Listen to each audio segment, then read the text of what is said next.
Moikka moi kaikki!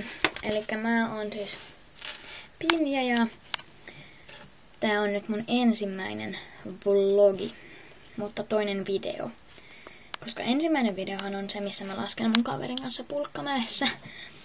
Ja todellakin se on siis minä, joka siinä laskee. Ja huudan näitä aiheen mun peheva. Joo, ja sitten... No joo.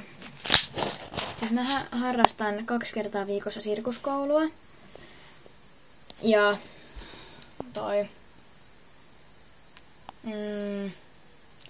ja siis... Joo, mä käyn tiistaisin Turun taideakatemiassa 5 treenaamassa. Ja sit mä käyn torstaisin 2:30 Turun sirkuksessa. Ja sit mä harrastan myös ratsastusta, olen sitä jo sanonut. Ja tallilla mä käyn maanantaisin ja perjantaisin. Ja maanantaisin mä käyn vaan hoitamassa poneja. Ja sitten perjantaisin mä käyn ratsastamassa.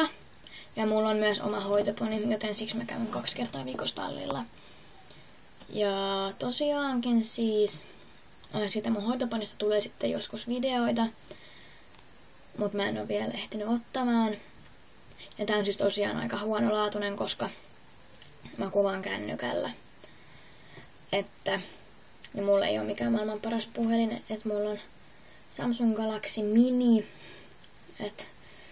Ei mitään iPhonea sun muuta, mutta toimiihan tääkin ihan hyvin toivon mukaan ainakin. Ja toivottavasti nyt piditte tästä ja toivottavasti rupeatte tilaamaan ja katsomaan mun muitakin videoita. Ja kiitos kun katsoit.